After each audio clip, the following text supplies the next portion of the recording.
কর্ণাটকের জঙ্গলে শের খানের ভয়ে সব পশুরা ভীত ছিল। সব প্রাণী যেন শুধু প্রাণী বাঁচার জন্যই চেষ্টা চালিয়ে যাচ্ছিল।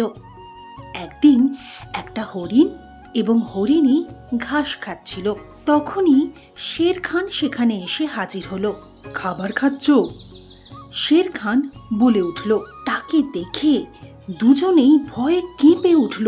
হ্যাঁ শের খান, একটু খাবো আর একটু আমাদের বাচ্চাদের জন্য নিয়ে যাব। শের খান বলল, আমিও আমার বাচ্চাদের একই কথা বলে এসেছি, তোমাদের শিকার করব, তারপর একটু খাবো আর একটু তাদের জন্য নিয়ে যাব। এই কথা শুনে হরিণ আর হরিণী দৌড়ে পালাতে লাগলো। শের খান তাদের পিছু নিল। পালাতে পালাতে তারা একটা বড় পাথরের আড়ালে লুকিয়ে পড়ল। হরিণ বলল, দেখো হরিণী, আমরা দুজনে বাঁচতে পারবো না, তুমি পালিয়ে যাও, আমি শের খানকে আটকে রাখবো। না, আমি তোমায় ফেলে যাব না। আমার দিব্যি, আমাদের বাচ্চাদের জন্য তোমাকে বাঁচতে হবে। এরপর সেখান থেকে হরিণী দৌড়ে পালিয়ে গেল আর শের খান হরিণকে মেরে ফেলল।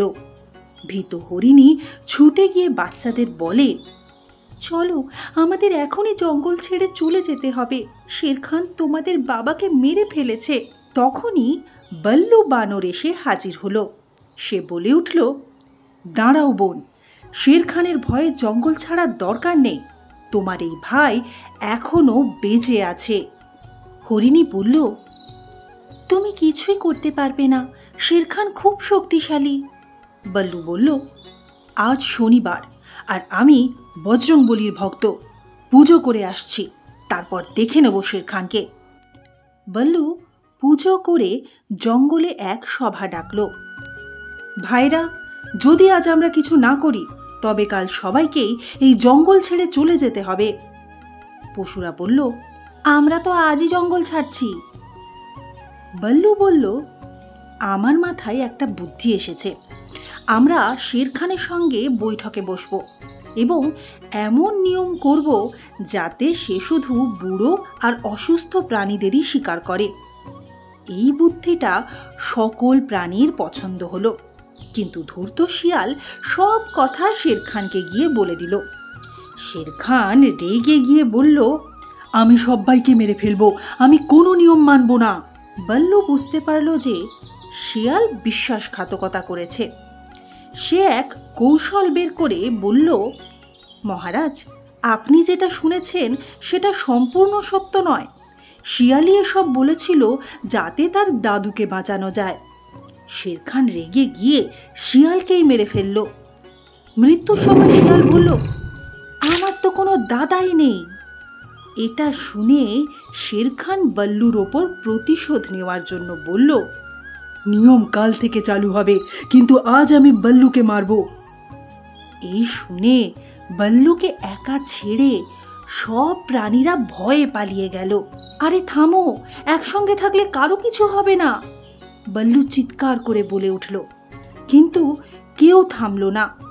শের খান বল্লুর দিকে এগিয়ে আসতেই বল্লু দৌড়ে বজরংবলীর মূর্তির সামনে গিয়ে বলল, হে বজরংবলী, আমাকে বাঁচান, না হলে সবাই বিশ্বাস হারাবে।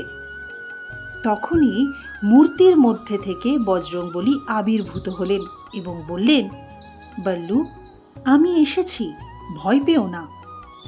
শের খান বজরংবলীকে দেখে ভয়ে পালিয়ে গেল। তারপর বল্লু সব প্রাণীদের ডেকে বলল, যদি বজরংবলী না আসতেন আমি আজ মরে যেতাম। আমি তোমাদের নেতা হতে চেয়েছিলাম, কিন্তু তোমরা আমায় ফেলে পালিয়ে গেলে। পশুরা বলল, আমাদের ক্ষমা করে দাও বল্লু ভাই, এখন থেকে তুমিই আমাদের নেতা। তখন বল্লু বলল, ঠিক আছে, কিন্তু আবার যেন পাল্টে যেও না, যেমন সিনেমাতে হয়।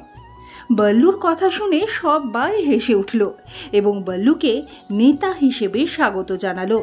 এরপর থেকে সবাই জঙ্গলে শান্তিতে বসবাস করতে থাকল। ভগবান সব সময় তার ভক্তদের সাহায্য করেন। বল্লু যখন বিশ্বাস আর ভক্তি দিয়ে বজরংবলীকে ডাকল, তখনই ভগবান এসে তাকে রক্ষা করলেন।